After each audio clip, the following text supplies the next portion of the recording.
Okay, good morning. Um, this broadcast is basically about about a question. A lot of folks want to kind of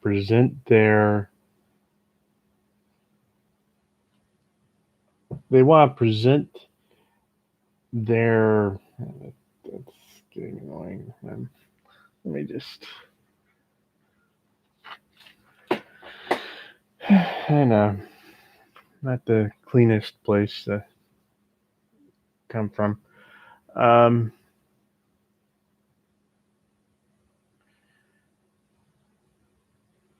okay, so we got the case with the kid.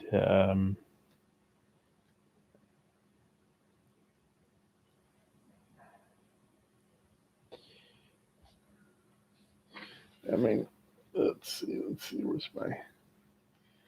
Uh, you got the case with the kid going. Let's see,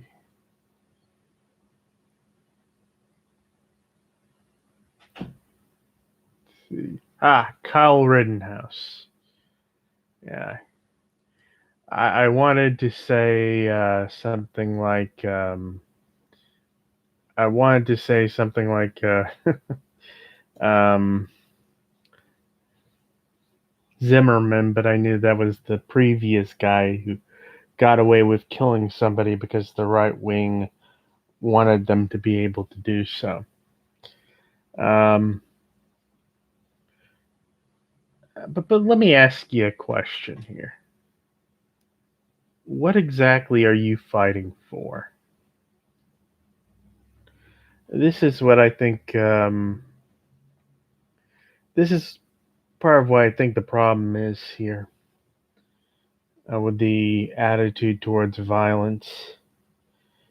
They identify more. Um, they identify more glory, more good in fighting to do whatever you want to, killing somebody in putative self defense. But what was the self defense after? In both cases, Zimmerman and Rittenhouse, uh, the person actually went out and sought out the people they ultimately killed.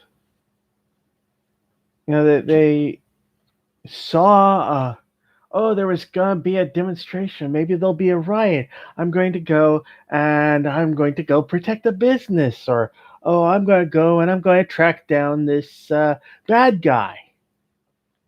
In other words, they decided to duplicate roles that tended to be tended to be sort of assigned attributed to the police.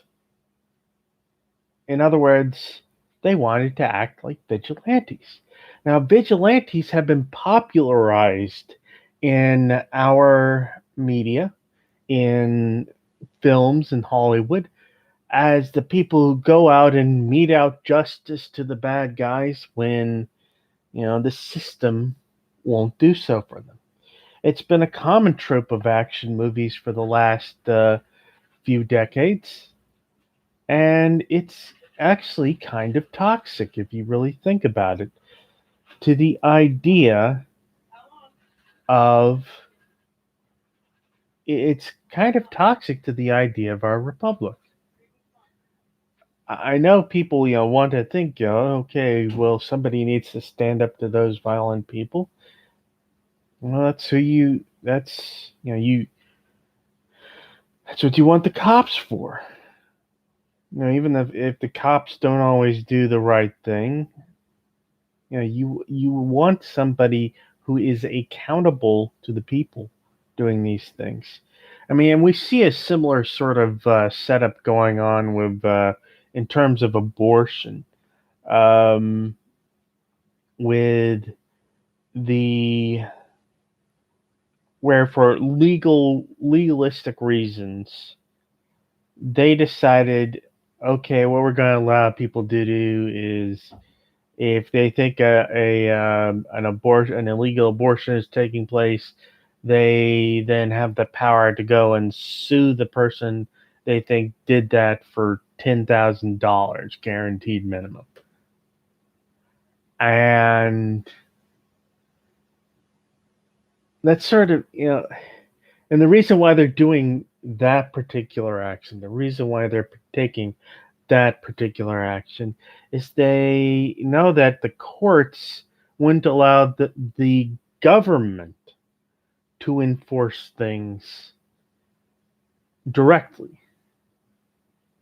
So the key issue that I think the Supreme Court should deal with there is, do you really want people being able to kind of indirectly deputize citizens to go and take actions that would be objectionable or illegal if the government took those actions,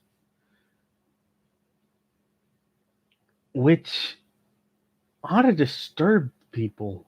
You know, it ought to disturb you because once you start kind of segmenting things off like that, once you start kind of putting a lot of moving parts of informal and unaccountable citizens, even in between, the justice and the event, you start chipping away at our due process rights.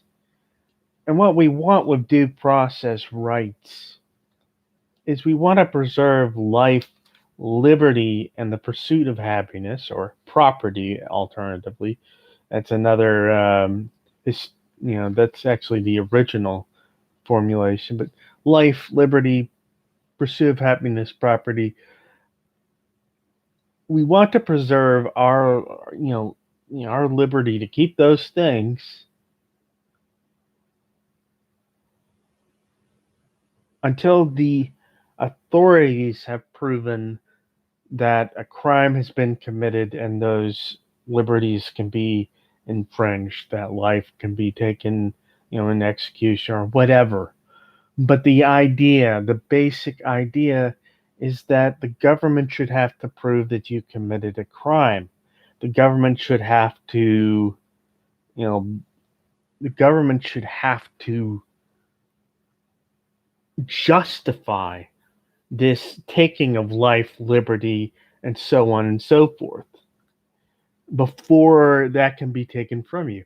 And what it seems like these people are doing in all three examples, in Rittenhouse's example, in Trayvon Martin's example, in Zimmerman's example, and the example of this bounty hunting against abortion, what we are seeing in all three examples is the right wing trying to put a number of moving parts in between you and your rights,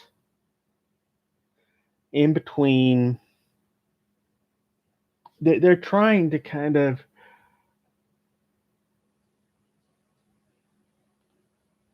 do an end run, find a loophole, um,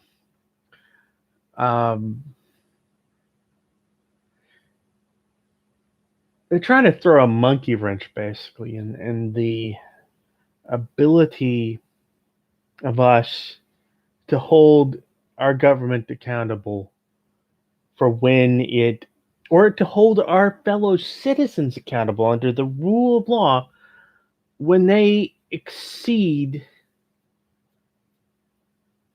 what is allowable under our due process rights.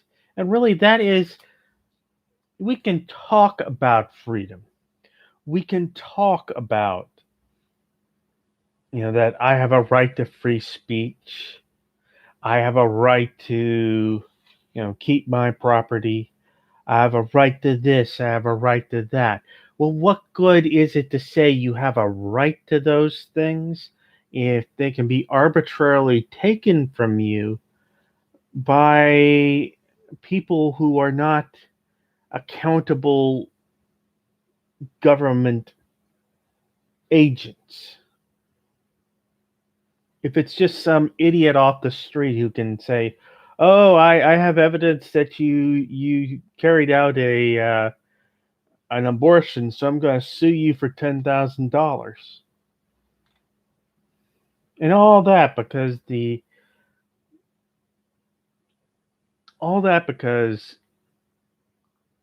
our friends didn't want to obey a court ruling that said that you couldn't, outlaw abortion before a certain period.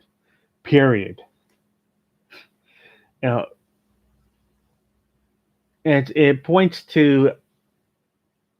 I mean, in the case of Kyle Rittenhouse, you've got the right wing built up how terrible, how destructive these demonstrations were, but only 7% of the time did those demonstrations turn violent. But if you show 90% of the time burning cars and burning businesses, well, you can make people think that it's 90% of the time that things are going violently wrong. And then people start to be anxious. People start to lose their trust in the ability of the authorities to keep the peace. And then they suddenly get inspired to go out and mete out justice themselves. And they have been taught by years and years of Hollywood films that the way that we mete out justice isn't that we, you know, isn't, that we have this process that, finds evidence for what people did, that, you know, that convicts them in a court of law and then punishes them.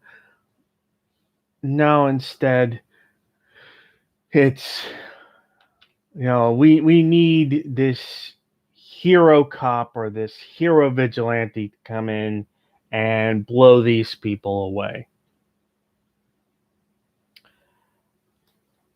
Because killing people apparently is the only way to stop the wave of dangerous violence. But do people remark upon the fact that a lot of this violence, a lot of this, crime, even now after the pandemic and all the unrest that's caused, do people even acknowledge that the rates of these things are way down? No, they don't. They don't. Because that would gut the motivation. It seems like a lot of today's political propaganda, especially from the right wing media, is about feeding people motivation to basically vote for the right or against the left. And so you get a whole bunch of, oh, scary, look, there's a caravan coming our way. It's going to it's going to invade us. Or the vaccines, oh, they might be deadly. They might, have these side. Did they mention to people that the number of people who actually get side effects? Or, well, if you had a stadium full of people, just imagine all those people in the stands, all those people cheering, the loud crowd. If you've ever been in a stadium, packed with people, imagine just one or two, maybe a handful of those people having a problem and having the rest have a substantially lower rate of hospitalization, death. I mean, the deaths. I mean, they make a whole big deal of, oh, it's only 1% people of the people who aren't surviving, or a tenth of a percent, 2/10 of a percent, 3/10 of a percent. Who's counting? That's not too many people. Well, do yourself a favor and do the math. 1% of 328 million, the population of the United States, 1% is 3.28 million people. 3.28 million people. That is half a Holocaust. That is no, and that is, that is several times the number of people who died in 1918 when medical technology was crap by comparison. That is a fraction. That is several times that death toll. And even for compensating for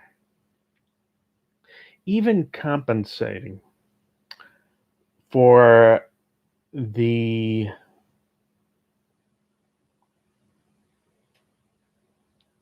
even compensating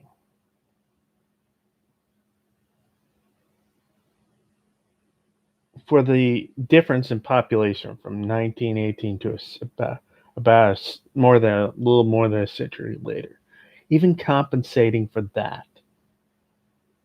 that is a ridiculous amount of people to die of a disease. But people are being taught, oh, it's nothing big. Most of you will survive. There is this propaganda that is drowning people's sense of the scale of the tragedy that's hit us. And that is how you kill 750,000 people. 750,000 people. More than died in the Civil War. To the total combined, the World War II, Korean and Vietnam Wars, all the wars of the 19th century besides the Civil War, where we're getting to a point where we've let more people die of this infectious disease than have been killed in all of our wars. And certainly many multiples of the folks who died in 9/11. About 3,000 people died in 9/11. So we're talking about not merely that wouldn't be. It's a one.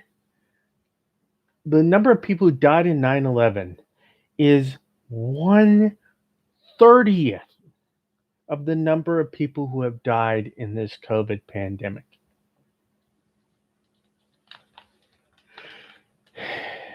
It's like, I don't know, maybe that averages out to one 9/11 every month, but it's.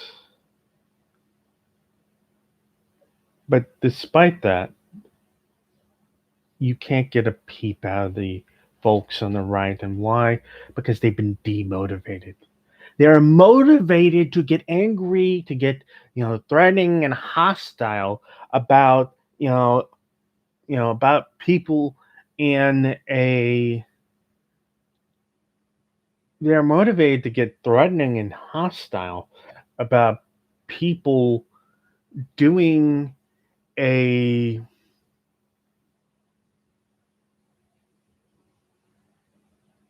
They're motivated to get threatening and hostile about folks protesting and to bring out the guns to guard car dealerships.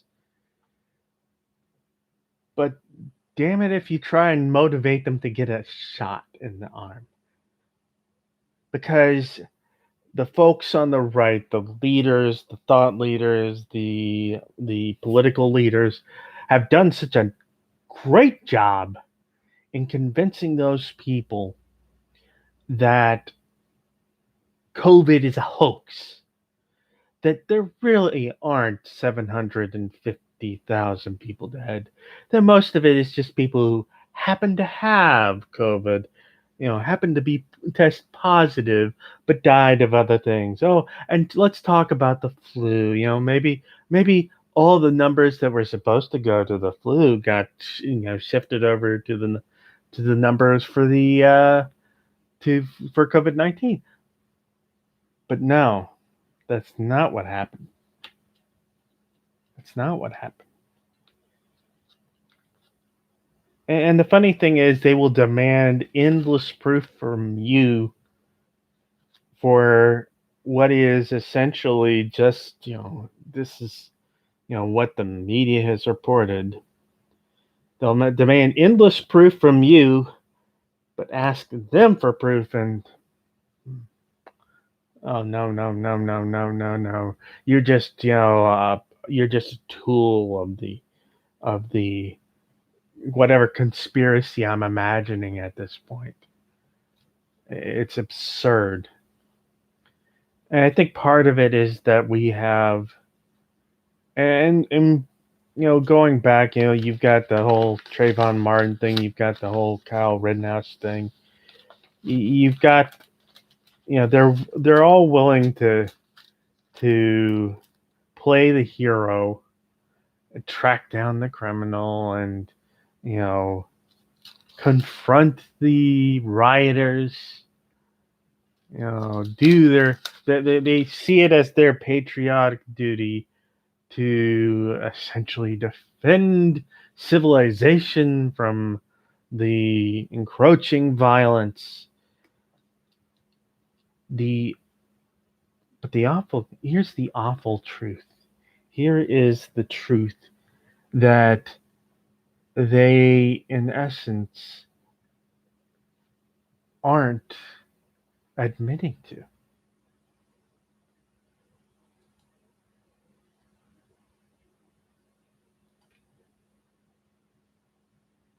The truth they are not admitting to is that they're the ones who have become the provocative, the radical, the violent part of society. They have become the ones who are helping things to fly apart. Hmm? They're the ones who are going out. I mean, Zimmerman was told, no, don't do that. Don't go chasing after this guy. Let the police take care of it. He was explicitly told that. And, you've got this kid. And what does he do? He crosses state lines. He gets chauffeured there by his mother.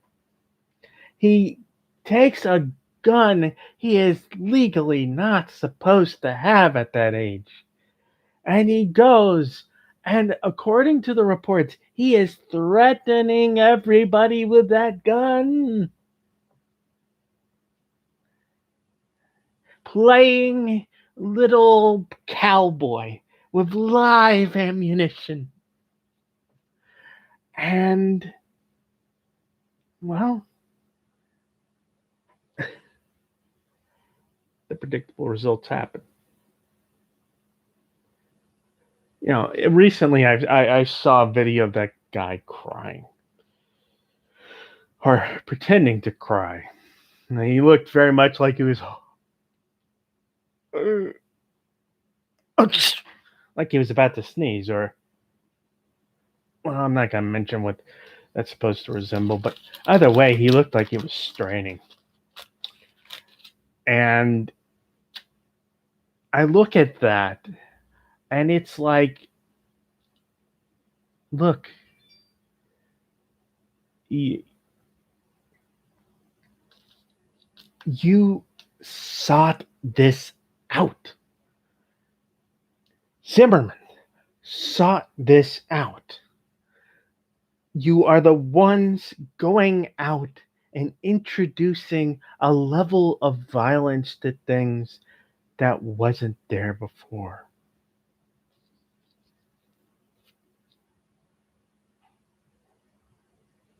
And you can talk about, oh, look, they're burning businesses. What you can replace businesses. You can rebuild. It's unfair. It's not. I'm a law and order person myself, so I never encourage violent protest. I mean, sometimes you'll get it because the emotions are just running that high, but I don't encourage it. And I encourage those who are thinking of it, who are, just, angry and want to make something constructive out of your anger. And I don't just say that because, you know, there is, the way I think about it is you can have a reason to do something violent, to do something angry and vengeful and whatever. You can have a reason, but it's not an excuse to do it. It's not. It doesn't excuse it. It doesn't make it all right. In fact, it makes it worse.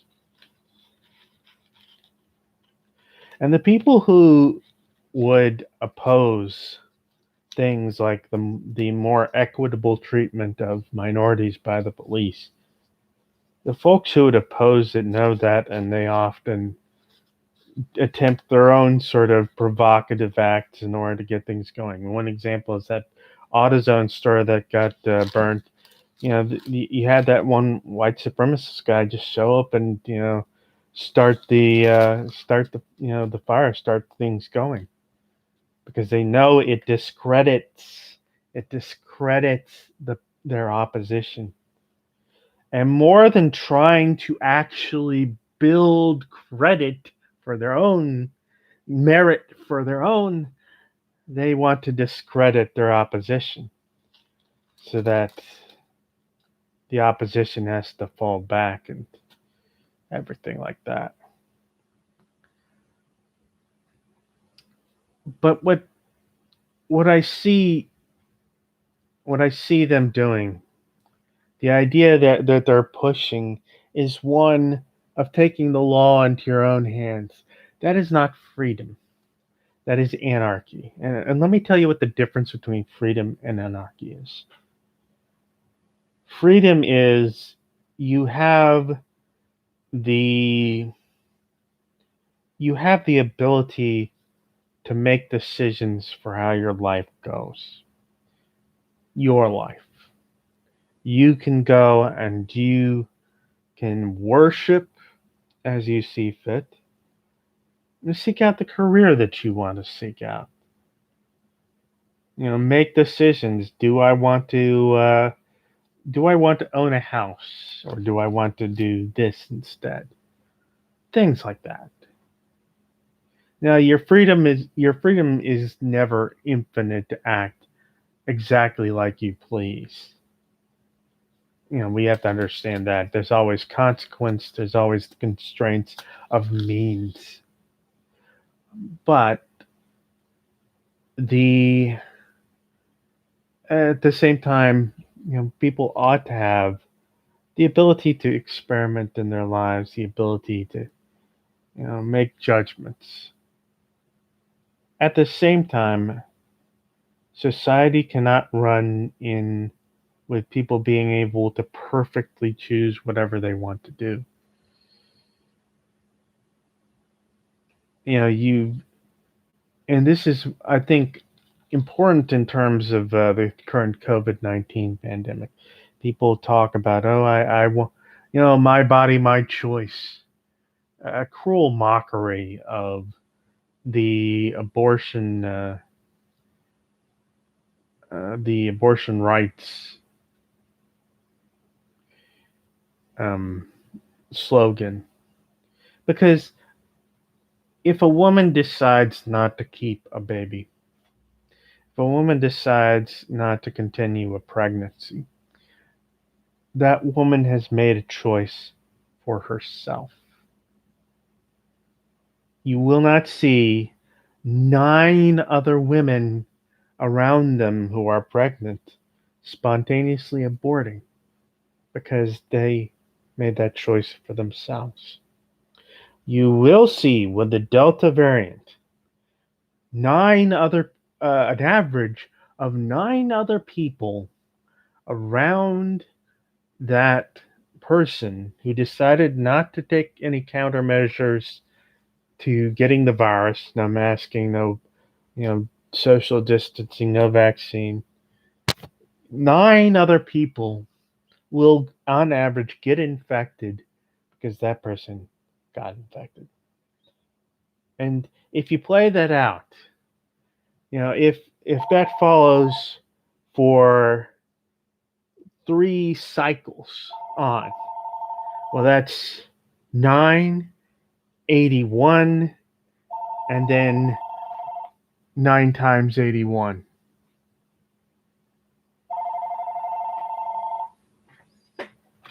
Yeah. 9 times 81. Hey Google, what's 9 times 81? 9 times 81 is 729. 729. 729 in just a couple jumps. From one sick person to over 700 sick people.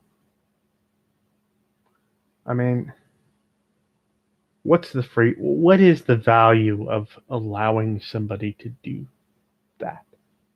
Can you tell me?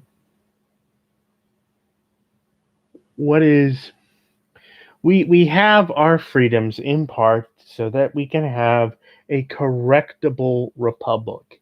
So we don't have some set of idiots who can just park our nation in a certain set of policies, in a certain kind of government, in a certain kind of politics, and just keep us there indefinitely. We want a system where we can go back up. We screwed up. Let's do something different. Because however self righteous we may feel about our particular kind of government, we're fallible, and we need to allow people to both be able to to see that fallibility. We need transparency, but also to remedy that, not to simply have to suffer under laws and political ideas that no longer appeal, that no longer feel right, that no longer if they ever did, produce the results that we want. We want a car that has a reverse gear on it. We don't want to have to try and do the, you know, Austin Powers narrow hallway back up, 3-point turn sort of thing.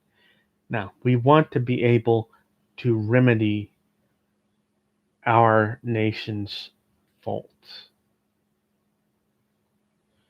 But your but when they support things like, oh, Rittenhouse walking around, pointing a gun at people, yelling at them, you know, Zimmerman, you know, playing cop, running after, getting out of the car. That's a mistake in and of itself.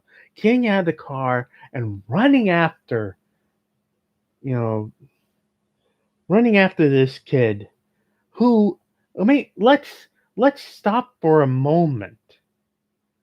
Whatever you may think about the victims, and let's call them victims, let's not be, like the judge in this case you know who acted like, oh no, oh, they're not victims, that would be unfair to characterize them as such. That's such a loaded word.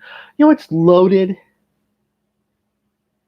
What's loaded is not acknowledging that, short of some explanation, a homicide occurred in all these cases, and an attempted homicide in, uh, in addition, in the Rittenhouse case. We generally consider in the law homicide to be illegal. You have to find an affirmative reason why it's okay. Self defense being the claim here. And you know what the problem is? This is not Kyle Rittenhouse getting into a shootout with people. This is Kyle shooting unarmed civilians. Again, back with Zimmerman, he's shooting an unarmed young man who arguably had reason to defend himself against Zimmerman. Somebody's chasing you through the neighborhood. Is that right for them to do that? You might think, oh, if I don't confront this guy, and he's gonna come at this crazy guy's gonna come after me and kill me. Same thing, the people who got shot confronting Kyle Rittenhouse, they were trying to disarm him. They probably they may have intended to do him further harm, but he intended to do them harm. So isn't that self-defense for them? And here's where we kind of cross into the territory where the unspoken premise is not properly put out there. The unspoken premise is that the people who got killed had no right to defend themselves, had no reason themselves to fight back, had no reason themselves to be hostile to this person who's waving around a gun. This is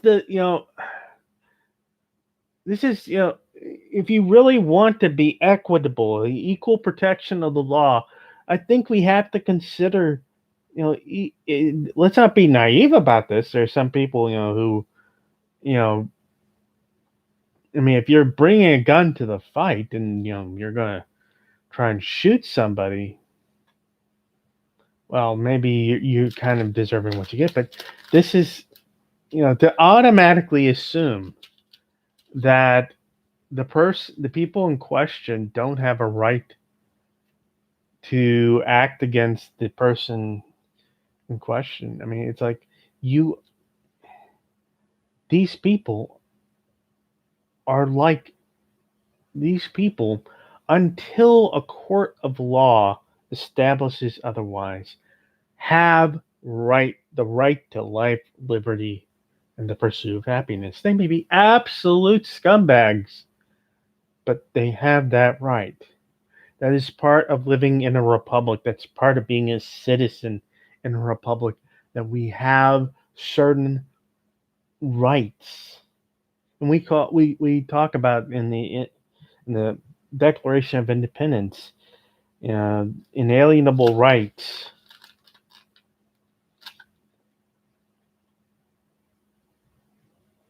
Well, where did their rights go?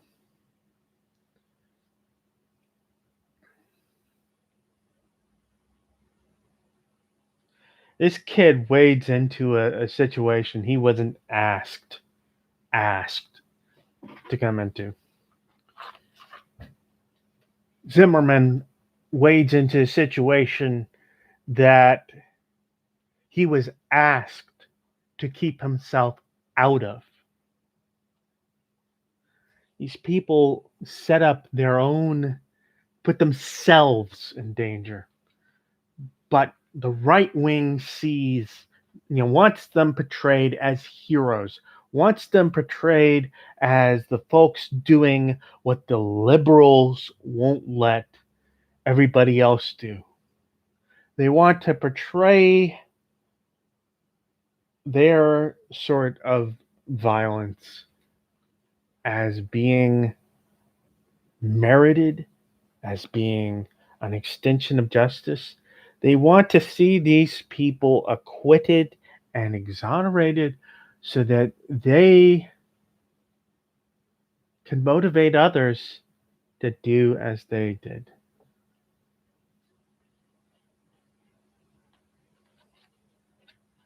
And the same happens with the police officers who cross the line, you know, putting a knee on the neck of these people. It is dangerous because you stop asking the question that you need to be asking. What's the base case here? What is the individual life worth? Do we designate, certain sets of people as having lesser rights? Do we, you know, do we start?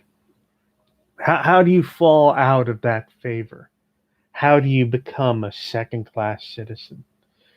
Once you let some people kind of you know, turn you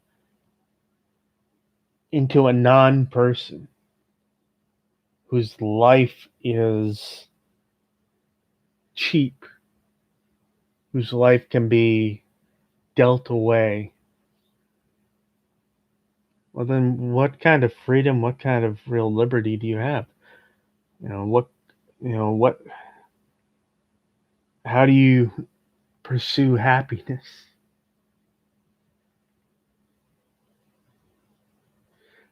This is what kind of they want to portray it as being as protecting society, but it erodes society. And once you start saying to these people, you can be violent, you can do what you want to. Once you start doing that, well, then the violence. There's a joke in my Python. I'm being repressed. Come and see the violence inherent in the system. Come and see the violence inherent in the system. But once you start down the road of officially sanctioning the use of violence by one class of citizens, one political strain of citizens against another. Once you start sanctioning that, well, what people need to realize is that everything can be turned on its head in an instant. And this can be especially bad if you're really just the vocal minority. I mean,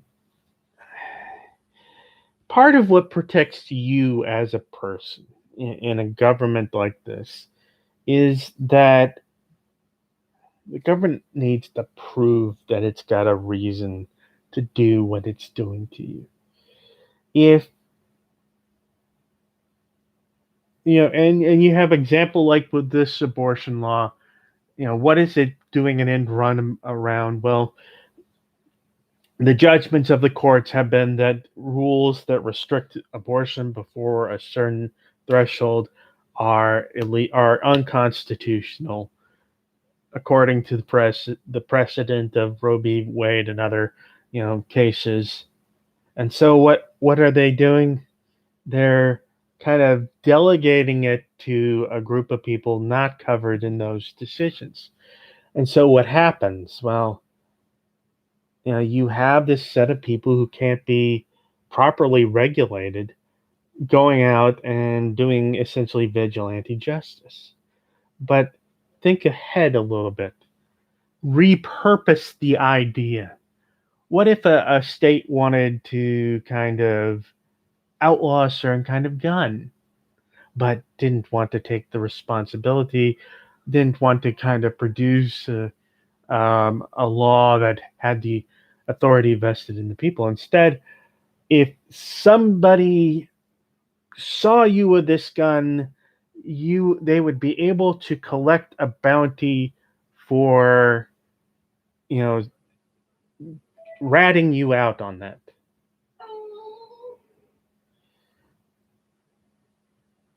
And so ratting you out on that bounty, they could come and take your, they could come and sue to take your gun away, or to, know, I don't know, take in some judgment. But the point is, you would do your end run around the constitutional right, around the court precedent.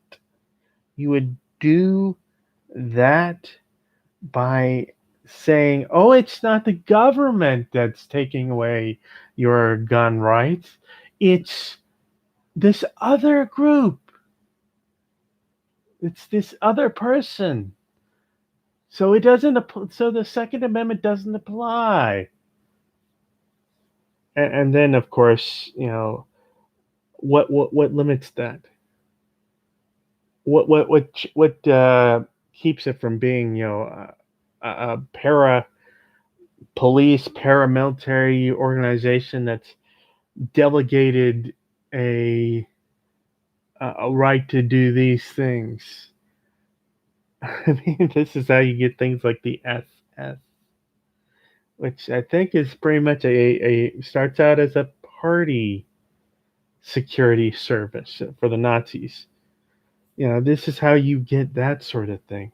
When you start trying to short circuit the constitutional protections so you can get at people you don't like, so you can get at things you don't like, well, then you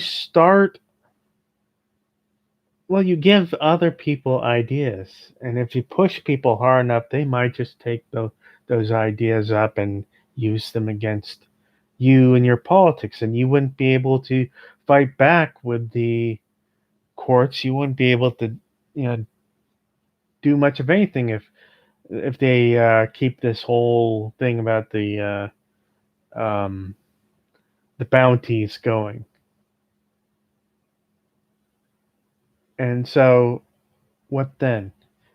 You're tearing apart the basis that a government has to conform to the interpretation of the law, has to conform, has to that the government itself is responsible for enforcing the law, not some third party that's, you know, that ultimately responsibility lies with the people who are the elected officials.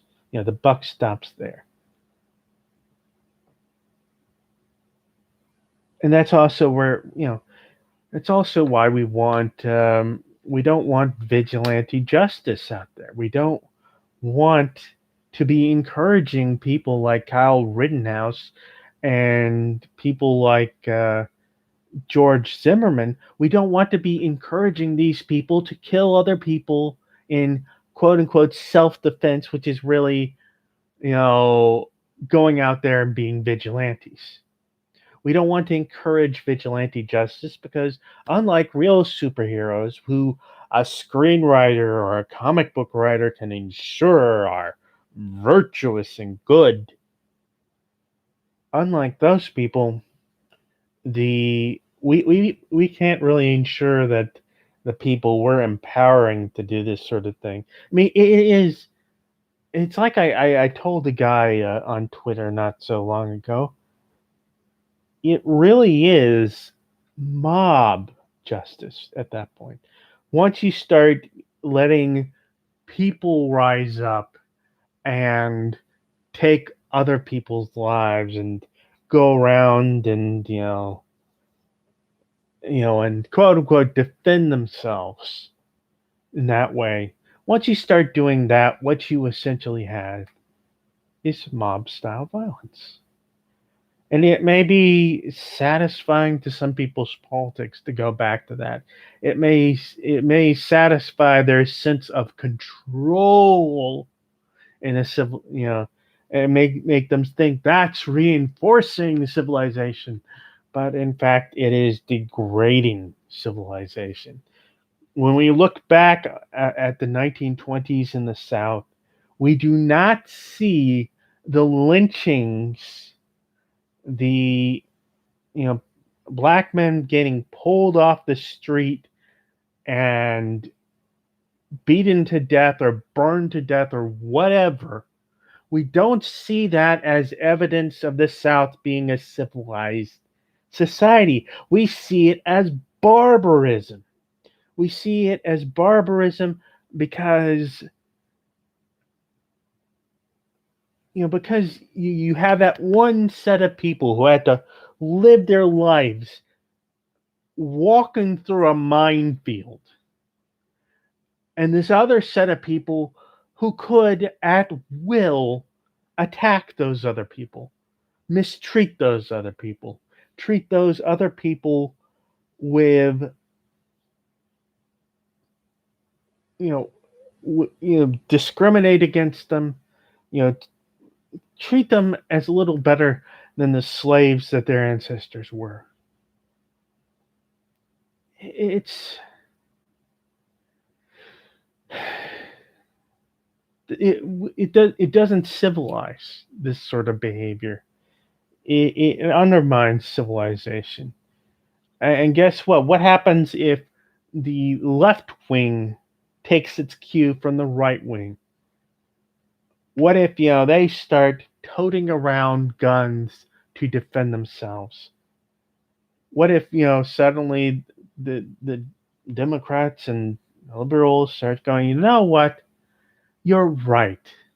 We should carry guns around so that when the government tries to overreach, we can shoot people.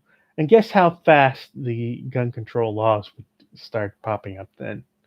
Yeah, they would start real soon because this whole thing about guns, it's not about the Second Amendment. It never was. The Second Amendment was a footnote by the 1960s. It wasn't, you know, there were tons of regulations on guns. That you couldn't carry around a military style weapon on the street. What is the purpose of that? What is the purpose of letting somebody carry around an AR-15 style weapon other than to have them intimidate others, other than to have them impose themselves on others? This is not about this isn't about freedom. This is about the opposite. This is about set group of people, enabling a set group of people to turn around and intimidate and suppress another set of people. Yes, the individuals in this group are more free. They're more equal than everybody else. But the other people, well, I mean, look at what happens with like Philando Castile. He was a gun owner. He was he was all Second Amendment himself. He tells the cop, "I've got a gun. The gun is here," and the cop shoots him.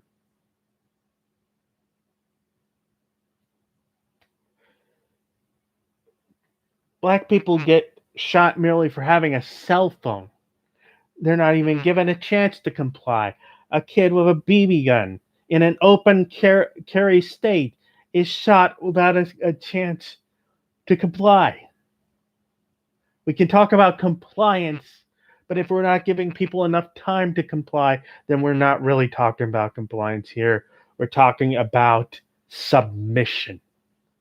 We're talking about submission in a country where people are supposed to be. We're talking submission in a nation where people are supposed to be equals.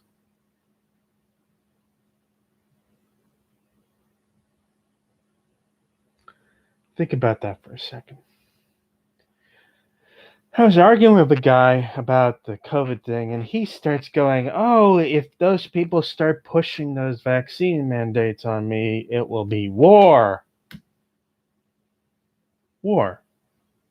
You know, that thing where you shoot people, kill people. He would rise up.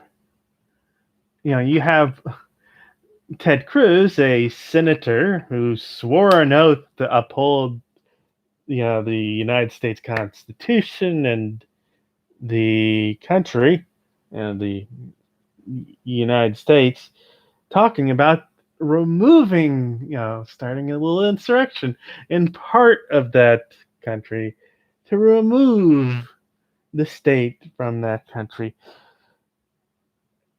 And you have this guy saying, if you try and prevent me from killing other people by being able to spread around, COVID-19 easily, I'm going to turn around and start killing people to assert my right to not vaccinate and everything. And oh my God, I mean, is it, let me be a danger to you, or I'm going to kill you? That sounds like what a tyrant would say. That sounds like what somebody who wanted other people to submit to them would say. Let me be a danger to you, or I'll be even more of a danger to you. Your life is secondary to my liberty. But as equals, our lives are supposed to be equal. Our liberty is supposed to be equal. And the exceptions to such are supposed to be equal as well, and they are. These mandate laws are being applied equally to everybody. But there are some, you have these people doing this do not comply thing. I think some of you know what I'm sort of imitating here. And it's sort of like, you know what? You've brought this on yourselves. You have asserted that your right to be free, to make your own decisions about this vaccine is greater than society's right to take measures to make sure that are not you are not posing a danger to other people. Because let's be frank here. The only reason why we have such low rates of COVID deaths is that we have a medical system that absorbs the people who might otherwise suffocate to death, might otherwise go anoxic and die. These people who are quote unquote seeking natural immunity, they're seeking an infection that they can spread to other people. I've given you the numbers, the 9 to 81 to over 700. They're I mean, if you think about it for a second, if you're talking maybe 5 people per thousand, a 0.5 death rate, 0.5% death rate. Well, that's, 0.5, divide 1,000 by 5, and that's 200. You know, that's about, 1 in 200 people. 1 in 200 people. So 729. By the third generation of that virus, you have probably killed 3 people by being, the person who spread. That's about where that average goes. Now I know that's, you didn't actually do that yourself, but it's an illustration of how it's not so harmless to be deliberately putting yourself in a position where you can spread to others. Because if it's 1 in 200, well, 729, that's, that's, once you get to that, about that number, you have at least 3 people, 1 per 200, 729, that's, or so, that divides 3 times, 200 divides 3 times into that. So you you are going to at some point kill somebody by spreading the disease. And if, maybe 10 times that many people are put in the hospital, well, 5 out of, instead of, just 5 out of 1,000, that's 50 out of 1,000. So 50 out of 1,000, well, we can go, you've put 30 people in the hospital at least by those numbers. 30 people in the hospital, on oxygen or on ventilators. Think about that for a second. And how many of those people would die if it weren't for that medical care? And how many people of those, if the ICUs suddenly get, a wave of infections coming in, you can see here how indulging one person's, egotistical, I control my body, I can, I can, it's my body, my choice. When it's an infectious disease like this, it's not just your body that's in the way. It's the body of every person you spread that disease to. And so this is one of those cases where, well, it sucks that the government's having to take your freedom there, but I mean, if it saves, if it saves 3 people's lives, if it saves, 30 people from going to the hospital, that is, that's undeniably, maybe that's a better trade-off. But, folks want to make it into, oh, it's freedom. I'm fighting for my freedom.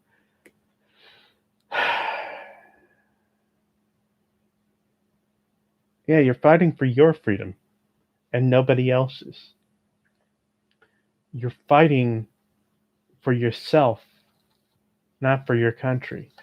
You're fighting just to,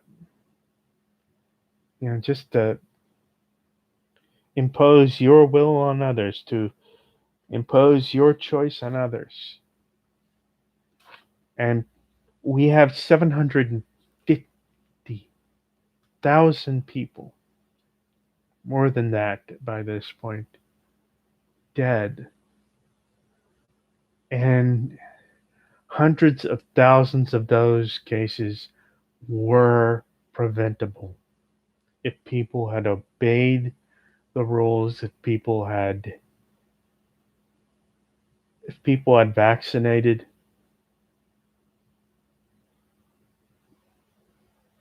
Conservatism and its anti-government rhetoric have gone too far. They've gone to a point where they oppose even the classically justifiable uses of government authority,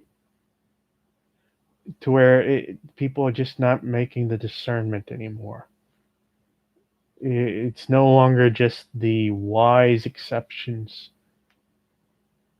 It's, we're going to do this even if the consequences disprove the wisdom, even if the consequences disprove the idea that it's actually an ideal, because we so treasure the abstract, notion of freedom, that we so treasure the abstract idea that it will create the best of results, that we just completely ignore the consequences. We need some government, and what I've described kind of describes some of the reasons why. Because sometimes it's provable that no, it doesn't turn out for the best, giving people the choice. Sometimes people just need to be told what to do. And I say that being a person who believes that for the most part, you don't want the government telling you, everything that you should be doing.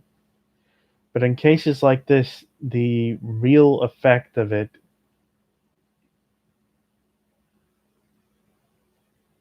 the good science is saying that it's really not a very productive choice.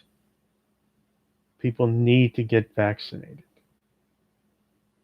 And we need to have the law enforced in a regular, accountable, and most importantly, even handed way. It is not simply one group of people making themselves, putting themselves above others. See you later.